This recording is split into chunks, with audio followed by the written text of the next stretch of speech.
I know our guys are excited to get moving forward and get to work on Kentucky, which has a physical football team. I thought they did a really good job the other night in their game.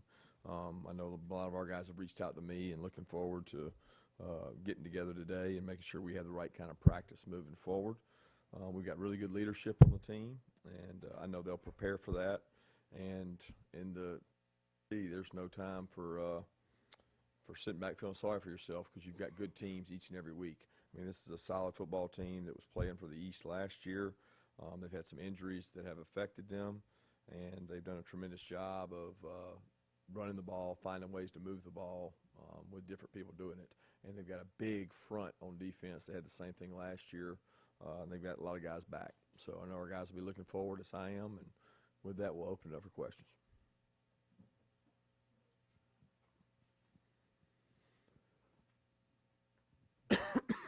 Kirby, do you have to have a conversation with your team and say, hey, guys, all of our goals are still in front of us? Do you have that conversation with your guys, or do they just know it instinctively? No, we've had that conversation. I mean, we've had that conversation in the locker room. This is not the first time we've had to deal with this. Each year we've had to deal with it at different times from different opponents. And they acknowledge that. They understand. Last 20 years or something of the SEC East, I don't think a team that's represented the SEC East has been undefeated. Maybe Florida, I think one year they did. But outside of that, it just doesn't happen very often.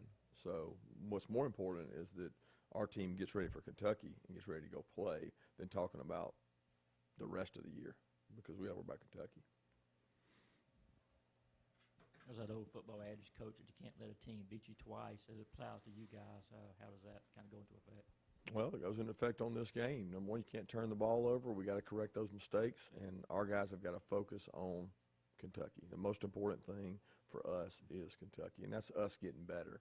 And a lot of it has to do with us inherently looking at ourselves and saying, okay, what can I improve upon? But a lot of the things that we can improve upon are based on what Kentucky does, offensively, defensively, and special teams, and that's where our focus will be. Kirby, off the last game, I think a lot of people were kind of taken aback by the lack of physicality and also mistakes, which could go to lack of focus. Had you seen any warning signs of that in previous games at all, or do you think this was sort of a one-off thing? No, I don't think I'd seen any warning signs because I really thought we had good practices. The air cooled off. It wasn't as hot. We had really good practices the week of South Carolina, so that's not a major concern. And then you go to the physicality. It's tough because we have measures of being able to run the ball, and our rush efficiency was much higher than it was against, say, Notre Dame. You know, we rushed the ball more efficient. Efficient is 4 more on first down, being able to get what you need, short yardage. We won both short yardage situations. Goal line, we won the goal line situation. They weren't long carries, but when it's goal to go 1 or 3rd and 1 and you get the yards, it makes you efficient. Rush average was down. And that's an important stat for us. But rush efficiency for us has been something that's been indicative of success. We've never been an efficient rushing team by what we measure it and lost a game since we've been here, which tells me that we were able to run the ball efficiently. We didn't protect the ball, and that in the end cost us. I don't think that we had major lack of focus there. I don't think that was the case at all. I thought there were guys focused, tuned in. I thought in pregame warm-ups, for me, I wanted to see more physicality, more get going. I thought that had a little bit to do with the early start, getting them going in the locker room. But there was good preparation, good lead up. Really felt good about that. And you give South Carolina credit, they had a lot of it. But again, the focus for us better be on Kentucky because you can't let South Carolina beat you twice.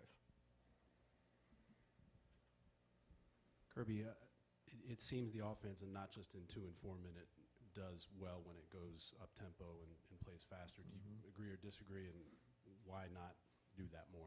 Yeah, we tried to do that several times Saturday, and when we did that, didn't feel like we were very effective. Number one, they played us differently when we tried to go faster. And if you look at the game, it's an outlook overall. Probably the toughest thing for us is, number one, turnovers. And in the SEC, do a study, 4-0 in turnover margin, you're not going to win, period. I mean, it doesn't happen. So let's start with that. Number two, lack of explosive plays, which we've struggled with a little bit. We're not getting explosive plays. Even our runs, we're getting runs, good runs, 10 yards or more, but we're not getting explosive runs, which are longer because there's a lot of people in the box. We're not getting explosive passes. We had a few, but not enough. So we did not win 2 minute. You look at this year, what we've been great at. We didn't win 2 minute before the half twice, all right, and then we didn't win 2 minute at the end of the game.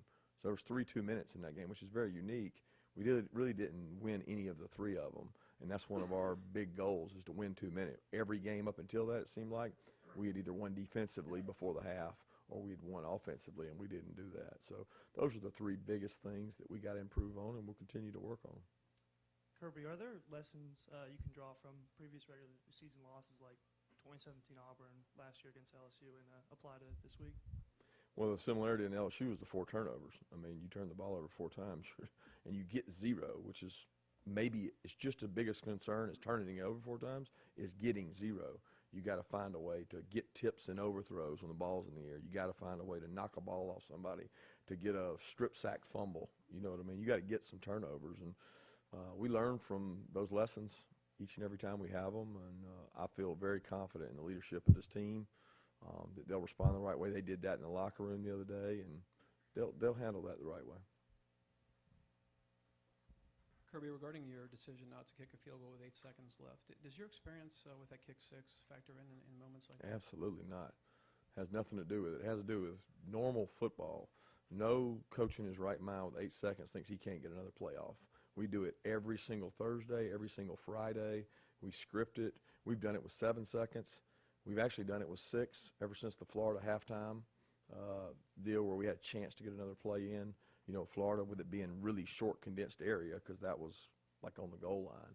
So and plus we're going to trust our quarterback to make a good decision there and allow us to have a field goal to kick afterwards. So no doubts, no questions, nothing there. Coach, what are the challenges Lynn Bowden presents? And I'm guessing there's not a lot of video of him playing quarterback since he's a converted wide receiver, and the challenge with that as well. He's extremely athletic. I tell you what, the guy does a phenomenal job. I think their staff does a great job of using his skill set. And you think when he's back there he's not going to throw it, but it becomes harder to defend him because you let the pass creep out of your mind, and then he hits 2 or 3 big passes. They've got a major matchup factor on the outside and a really big wide out. They've got tight ends that run pop passes when you play certain coverages. You know, they just do a really good job, and he's hard to tackle. And they've been one of the best rushing teams in our league for a while because of Benny Snell, and now they're finding other ways to use it with Lynn. And the management they had the other night with him back there, he creates a different type football game. It's very different when you look at 3rd down with him having the option to run or throw. It creates a difficult defending mechanism. Kirby, Mark just asked us a little bit, but I just want to ask you about strategy in general. You know, you obviously you go back and review all the mistakes that players make during the game. What about yourself? I mean, how do you feel like you've done in strategy as a coach? You're still a relatively new coach, and are there some decisions from the South Carolina game, and specifically, besides field goal maybe, that you might have done a little bit different in retrospect? Nothing from the South Carolina game perspective. I think looking back, we do self-analysis all the time. I mean, the biggest thing was the 2 minutes before the halves that we had an opportunity to score. We've been really productive in those. We've been really aggressive in those and done well. And we ended up with a long field goal opportunity before the half that ended up getting blocked that, you know, Rod might be able to make, might not. But we thought we managed those really well. We have an analytics group that sends us information every week. And it's the same thing with that. The only consideration that we have is sometimes when to burn timeouts strategy-wise. And philosophically, we go meet with people. We met with NFL teams. We met with SEC officials before the season. When you get a first down, do you call a timeout or do you not? Because sometimes they're going to burn 4 seconds on you regardless. And so a couple times we've had first downs this year that we've had an abundance of timeouts, which means we're managing our timeouts right to even have them to use late in the half, late in the game. And you got to make a choice on whether you use it after a first down. Because some people would say, well, I'll just clock it, or I'll just run a quick play, which at Alabama we had a philosophy of, you know, run a quick play sometimes, but that burns more time than possibly calling a timeout where you go to the half with timeouts. And we've had some situations in the past where we did that. So felt very comfortable about how we use those. And we just got to be more effective and efficient in 2 minutes. And that's really been one of our strengths, not one of our weaknesses. With the offensive line, how much has that group been hurt or hindered by the sort of constant rotation of guys because of injuries? And is there any update on Solomon Kinley and Justin Schaefer? Yeah, Schaefer will be out this week. I don't know. He'll be week to week following this week. Don't know when we'll get him back. Solomon's dinged up. We think he's going to be able to go this week. Think he'll be able to play. He's going to be struggling a little bit today. He'll probably be rehabbing some. But Cleveland's a little beat up. There was some time the other day where he was unable to go and ended up being able to finish the game for us. We got a couple other guys that are beat and banged up, but everybody in the SEC does. Kirby, how's the morale of your coaching staff since you really haven't met with the players since Saturday? And then what's the key to extending offensively and for those receivers to sort of kind of get some separation? Yeah, I think number one thing is getting some opportunities to do that. Our staff is great. Look, our coaching staff has been through this before. There's not a coach on there that hasn't lost a game. So you understand that that's part of the game, and you give the other team credit. You move on. You don't let it beat you twice. We are very technical in our process of these are the things that we can do better. But these are the things we did well. Just like when we win, we go back and show them the things we didn't do well. And I think that's really important to your players and your team, that your coaches are consistent. So each time we've come in this team meeting room and we've said, hey, guys, we won the game, but this is the things that we didn't do well. Just like we're going to say we didn't win the game, and these are some things that we did do well. All right, we got to grow on those, and we got to get better at the things we didn't, and we'll be consistent with our message. Yeah, extending offensively. We had pretty good protection. You get 3 sacks. Everybody's like, oh, protection broke down, did terrible. Go back and watch those 3 plays. They're 5 for 5. We got 5 linemen blocking 5 guys. They block them for 3.5, 4 seconds. That's more than your average. We got to find some guys that can get open, that can win one-on-one, that can create separation and do a good job. And then Jake ultimately has got to be the guy that controls it, whether he throws it away, eats it, and runs with it, which he did the other day, and makes good decisions with the ball. Kirby, it seems there's a thought out there that Jake is not maybe as comfortable throwing the ball in the middle of the field. I just wanted to kind of figure out if people were taking inside leverage against you guys or what the deal was behind that. No, that's not the case at all. Jake's had some really good throws over the middle. Some of his best throws have been over the middle. I don't know where that comes from or where it would come from. There were some throws on the perimeter that weren't great throws. I mean, it's ones he'd like to have back, but it's not like he's not throwing it over the middle on that. Teams play us different ways. Some people play 2-man where they take away inside leverage. Some people just play man-to-man where they take outside leverage. He knows that. He sees it every day from us. So a lot of the routes are predicated by how people are playing us, but he's not throwing it to the inside or not throwing it to the outside based on ability to be comfortable. 2 questions here.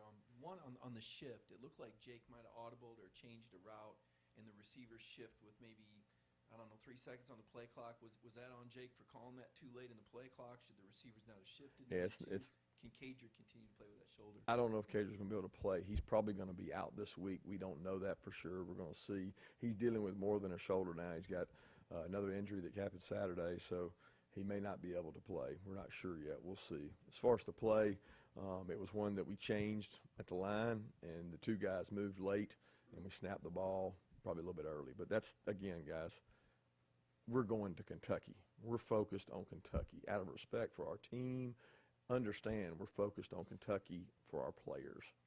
And we'll grow and develop from the loss. Don't get me wrong. I'm not trying to bury that hatchet. We got things we got to do better. We got to protect the ball. But we're focused on Kentucky. Kirby, this does sort of spin it forward a little bit, but also big picture. Your assessment of James Coley to this point as an offensive coordinator, and also in general, how much do you sort of immerse yourself in offense, and how much of his play calling is influenced by basically what you want or something maybe you say to him in headphones? Yeah, we're definitely looking forward to Kentucky right now. It's the biggest concern we've got, and we're going to focus on that. I think the most important part of an offense is scoring points, and that's the most important thing. Now, how do I get to those points? Do I get to them through explosive plays? Do I get to them through long, methodical drives, which has so far been our MO? That's been the identity we have, of long, methodical drives. And we've had some really good long, methodical drives. But at the end of the day, we're all judged by, number one, how do I score points? How do I protect the ball? And how explosive can I be? And that's what we're focused on. Kirby. Before Don Blaylock goes out there to catch a punt, do you tell him ahead of time, fair catch this or return it, or do you let him decide that while the ball's in the air? Good question. We don't do that, but unfortunately, there's times where we play in safe, where we play in a prevent mode of fake alert based on who they send in the game or based on the down and distance in the game that he has to fair catch it. And we had several of them that we were in safe the other day where he's not protected, meaning we're not holding people up for him, and so he can't just abandon it and try to return it on his own. So we weren't able to set up a lot of returns, which goes back to our third down. Defensively, third down, we won third down. Statistically, looks great that we had really good success on third down. We made our goal 70%, but we didn't hold them to third and long enough to where we got to return the ball on fourth down. There's a lot of times that they were in the 50-yard line range that, they're in fake mode, and we want to be as safe as we can to get possession of the ball and not be able to return it. And that had a lot to do with Dom having to fair catch. It's not a matter of him wanting to. Kirby, you mentioned after the game that people can heap praise on the offensive line all they want, but they've got to go out there and prove it. How much have you and the coaching staff emphasized that to them all year, and is that something maybe you're going to tell them a little bit more this week? Well, I think you talk about it all the time. I think saying that when you go back and watch the tape and you see the rush efficiency, meaning the efficiency with which we rush for, which means 4 more on first down, half of second down what you need, and third down you have to get it. We were rush efficient, and we've had some games this year we haven't been rush efficient, and we were. So there's some positive there for the O-line. Protection, I think the first thing you look at is the 3 sacks, but 2 of those 3 they're pretty good protection. We got covered. So it's a team event, and I think that's what you go to mostly. The biggest thing for our guys will be, can they block Kentucky? Can they move Kentucky? Can they create movement to create some explosive runs? Can we block on the perimeter well enough that a 12-yard run is a 50-yard run? Because we've got pretty good backs to do that with. We've opened up a lot of 10 to 12-yard runs. We haven't had the explosives that we need, greater than 12. What's the key to defensively going against an athletic quarterback? And then how's Tyson? Any news on his injury? Tyson feels like he's almost back. He just has not been able to. He can run plant point drive, but the pressure, the torque it takes to hit someone and drive off of it where he's feeling somebody else's pressure, that's what he struggled with. And it's a long, slow injury, guys. I mean, it's when you talk to everybody across the country, there's nothing you can do to speed that up. So I don't know, because I don't know if he'll be back. Last time I got to see him was during warm-ups, and he was getting closer. So I'll see. As far as dealing with an athletic quarterback, it's very different because they add an extra hat to the box. So every single play where you say, well, man, y'all got a good rush defense, or, man, you stop this guy can take off running at any time he wants on a drop-back pass, and, maybe 6 or 7 guys in the box might not have a chance to tackle him because he's extremely athletic. It's a receiver, a great athlete, and a really good athlete playing quarterback, which creates a new dynamic for us. With the wide receivers, how much of them needing to get open and win in coverage is them just sort of winning their routes, and how much of it is you guys maybe need to scheme easier ways for them to get open going forward? Well, I think it's always a combination of both. You're looking for man-to-mans to stay on the run. Can you get off of press coverage? Can you separate? What kind of style defense are you going against? Is it more zone or more man? And each one of those is really important. And it's important for our wideouts to be able to create separation for Jake. It's important for Jake to see separation to feel confident and to be able to throw it.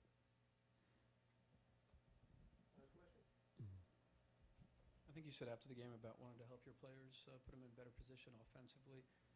Everywhere, defense and special teams, everything. Okay, yeah, I think you said specifically offensively. And is there any? I was going to ask you to, what kind of ideas come to mind with that? And regarding the receivers or even offensive line, I know you guys deal with injuries, but is there any benefit to shortening the rotations at all to go with your most effective players? Rotations of what? Well, offensive line, we were forced to. I don't know if you're aware of the injuries we've been dealing with, so there's not a lot of choice. If a guy can't go, you can't play with 4. So you have to put another guy in. So there's not really a rotation going on at the offensive line. The only rotation's been Ben and Cade for the most part. Everything else has been injury-driven for us. As far as wideouts, nobody plays 3 wideouts. I mean, most people we play 6 to 7, and right now we're playing 6 to 7, and we'd like to keep those guys fresh as possible, especially in a game that you're going 2 minute 3 times. You want to keep guys fresh and try to do that. Thanks.